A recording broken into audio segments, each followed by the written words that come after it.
Good Friday morning, everybody. I'm Dave Furtado. Good morning. Storm Tracker Mike McCabe in for Jefferson Donovan. And Mike, we made it through another work week as we head on into the evening side of things today and even on into the weekend. I know there's some possibilities of precipitation, correct? Yeah, we're going to be sort of in and out of the showers all day today.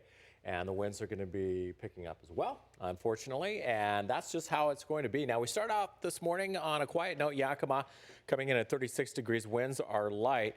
So things are calm now. After some windy conditions overnight in the Tri-Cities, those winds still coming in out of the south-southwest at 21 miles per hour. But look at the temperature difference. We're at 50 in Pasco already. And a lot of that has to do, again, with the wind here in the Tri-Cities. While it's calmer and lighter winds in Yakima, we have that cooler temperature. I'll have your full storm tracker forecast coming up in just a few minutes.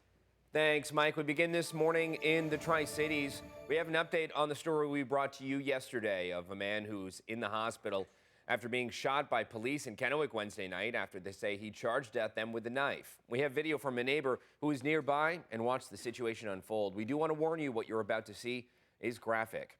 Kennewick police say they were called to the Arlo on 10th Apartments just before 10 Wednesday night, where they found a 27-year-old man with cuts on his arm. We've paused the video, but as you can see, the man began to run at officers with a knife in his hand. Two officers then shot him. He was later transported to a hospital with non-life-threatening injuries. They add the 27-year-old is facing assault charges. Now, officers say an independent investigation is now underway to ensure they acted appropriately and within the law. Switching gears this morning, Representative Dan Newhouse is working to get funds directed to help with the repair efforts on the Yakima-Tieton irrigation canal, which was damaged last summer by a fire. KIMA's John Franklin caught up with the congressman who visited the canal yesterday and tells us more. This is truly an emergency situation, so I think that would be looked at much differently. And there's a tremendous amount of economic activity, people's livelihoods, that the communities that depend on this conveyance system of water. 115 years ago, the Yakima-Tieton irrigation canal was built, and one of the workers was related to Representative Dan Newhouse. Dad would point up to the pipeline up there, the canal up there, and say that my grandfather helped build that way back in the day. It's over 100 years ago, so that's kind of a cool personal connection. Even though Newhouse is touring the canal today, he has sent a letter to the Secretary of the Department of the Interior, signed alongside Senators Patty Murray and Maria Cantwell, along with Representative Kim Schreier. The letter urges funds to be given to the emergency replacement of the Yakima-Tieton irrigation canal due to wildfire damage. Government spending is a system of prioritization, and this is the kind of thing that I think we can make a very good case for economic impacts to communities that are downstream from here that are depending on this water source. The canal was already reaching the end of its lifespan. However, it is higher on the list of priorities since the Rimrock Retreat fire. And so yes, I'm sure we'd be looking at replacement at some point, but it wouldn't be under we wouldn't have the emergency situation that we have now. It could be a little bit less of a stressful project. It could be done in phases, but that's not the reality we're facing today. This is something that has to be done in order to preserve and protect people below this. For Action News, I'm John Franklin. KIMA's John Franklin, thank you. And there are new rules and regulations for how banners and flags are displayed at rights-of-way in Ellensburg. The new ordinance regulates displays intended for promoting community or city-sponsored events. Street banners may only be hung at two locations, University Avenue and West 4th Avenue.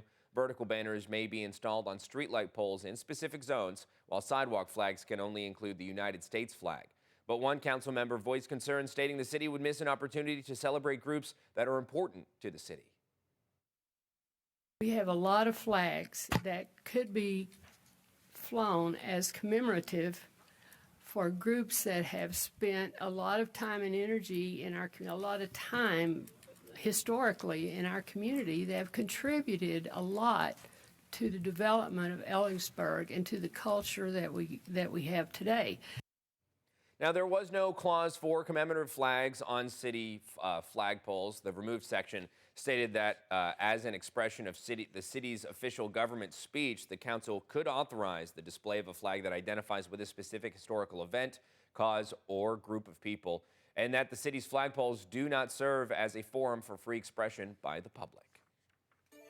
A guaranteed maximum price has been set for the soon-to-be Pasco Aquatic Center located off Sandifer Parkway and Road 100.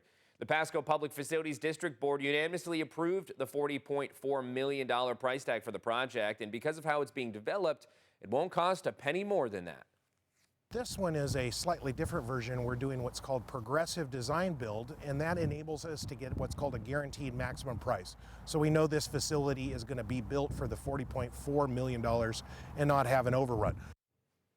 Now, construction is slated for completion by May of 2026. The project was approved by voters in the April 2022 and will be funded by a 0.2% sales tax on local purchases. And with that, let's jump right over to Storm Tracker Mike McCabe to talk the weather here. You can see, even seeing some of that video, the wind was kind of blowing some of that chain link fence around. I mean, we're still seeing dealing with some of that wind yesterday, especially as we work our way through the latter half of the day today. Are we expecting to see more of that? We will in some areas, especially along the Cascade Gaps, along the east slopes of the Cascades. Yakima, not so much. They've fared pretty well. They're a little more protected there in the valley. In the basin, a little more open and exposed, and the winds tend to drive a little more here across the Tri-Cities, and that will be the case today. Rain likely. If you thought we were done with the showers, we get rain today, and that'll taper off to showers in the afternoon. And snow continues in the mountains with winter weather advisories. I'll tell you more about that with your full storm tracker forecast coming up in just a little bit. Thanks, Mike.